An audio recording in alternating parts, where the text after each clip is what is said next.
Good morning, students. Today I am going to continue my revision lecture for plus 2 Arts Political Science, and the name of the chapter is United Nations Organization. In our previous lectures, we have already studied about meaning of United Nations, functions of United Nations, objective of United Nations, its different organs, veto power. Now let us start with another question, that is, what is Amnesty International Organization and what are its functions? जो Amnesty International है that is a NGO. NGO मतलब ये that campaigns for the protection of human rights in all over the world. The main functions of Amnesty International organizations are: it promotes respect for all the human beings in the world in the Universal Declaration of Human Rights. This NGO believes that जो human rights हैं interdependent and indivisible. उसके अलावा ये prepare करती है and publish करती है reports on human rights. But sometimes the governments of different countries are not always happy with these reports. So, a major focus of Amnesty is the misconduct of government authorities. Nevertheless, these reports play an important role in research and advocacy on human rights.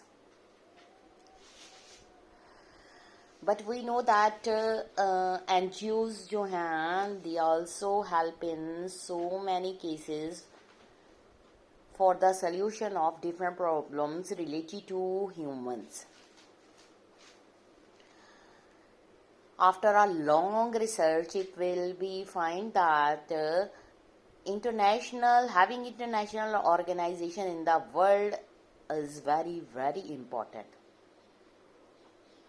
Because जो international organizations हैं ये काफ़ी helpful हैं in finding peaceful solution of disputes between different countries.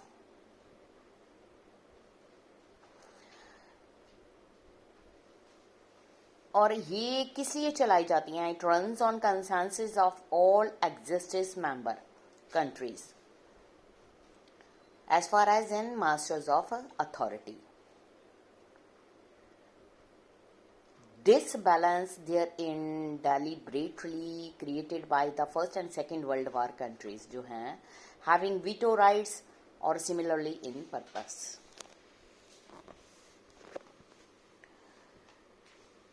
It also comes into being when जो states हैं वो agree कर गई its creations के लिए. Once created, जो इसकी member states होती हैं resolve their problem peacefully.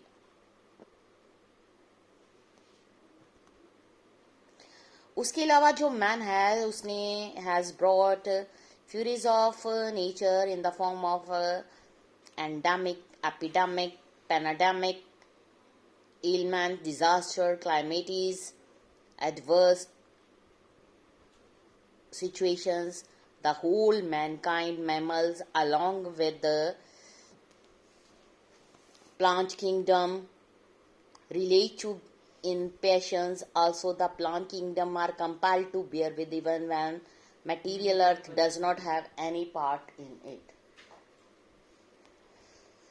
उसके अलावा जो प्रॉब्लम्स है पूरे वर्ल्ड में रिलेटेड, जैसे global warming, discrimination between man on the ground of colour caste discrimination, इसका जो इम्पैक्ट है पूरे वर्ल्ड में पड़ता है. इसलिए अगर हम बात करें at their individuals level can not do anything, और जो कॉजेज है that result in global warming. International organization जो है वो काफ़ी हेल्पफुल है, कैपेबल है deal with world wide problems.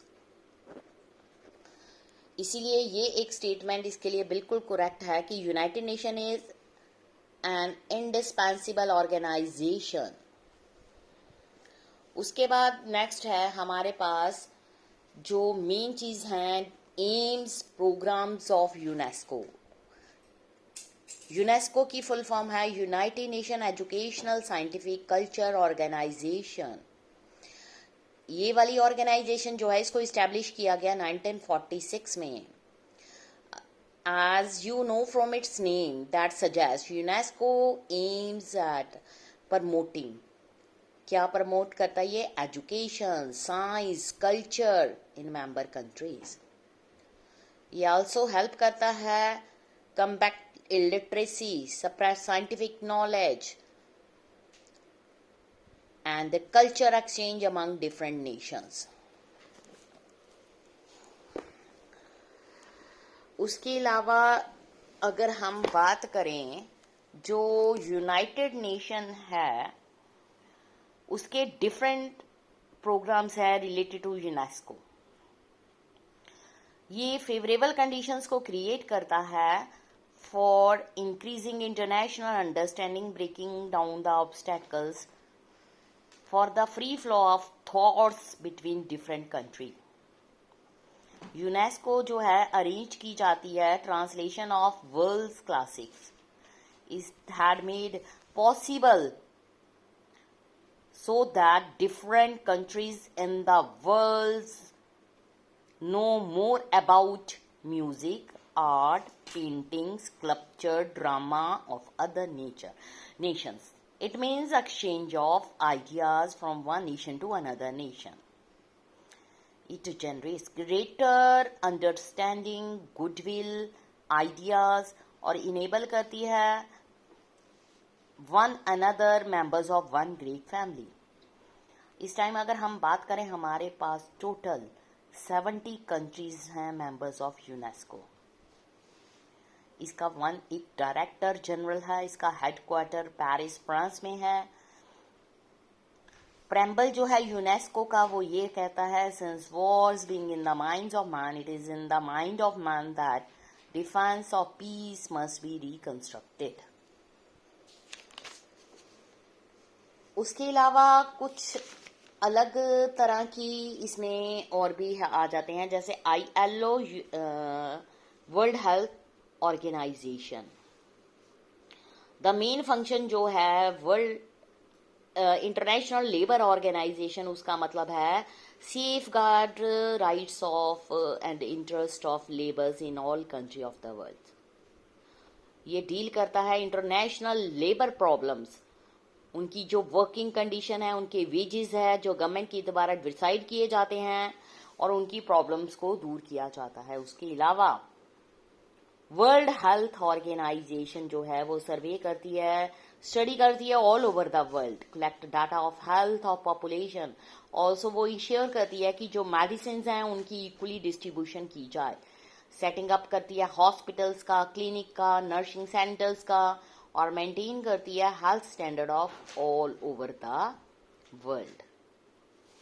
सो इस तरह से अगर हम अब प्रॉपर इसकी स्टडी के बारे में देखें तो जो यूनाइटेड नेशन ऑर्गेनाइजेशन है इसका मेन एम होता है, डिपेंड करता है नेशंस पर जो इसकी हेल्प कर रहे हैं. ये डिपेंड करता है कि नेशन इसके साथ कोऑपरेट कर रहे हैं. नेशंस की कोऑपरेशन के साथ ही जो यूनाइटेड नेशन है वो पूरे वर्ल्ड में पीस सिक्योरिटी को बनाता है. इसके अलावा वर्कर्स की कंडीशंस, स्टूडेंट्स के लिए एजुकेशंस, ग्लोबल वार्मिंग को रोकना, पैंडेमिक में एक कंट्री की और डिफरेंट कंट्रीज की हेल्प करना, इवन कल्चर और आइडियाज को भी शेयर करना, it is the responsibility of United Nation. So जितने भी वर्ल्ड में इसकी मेंबर्स कंट्री हैं ये सब की एक मेन रिस्पॉन्सिबिलिटी बनती है कि वो यूनाइटेड नेशन के साथ कोऑपरेशन करें ताकि वर्ल्ड पूरे में पीस एंड सिक्योरिटी बनी रहे. Thank you students.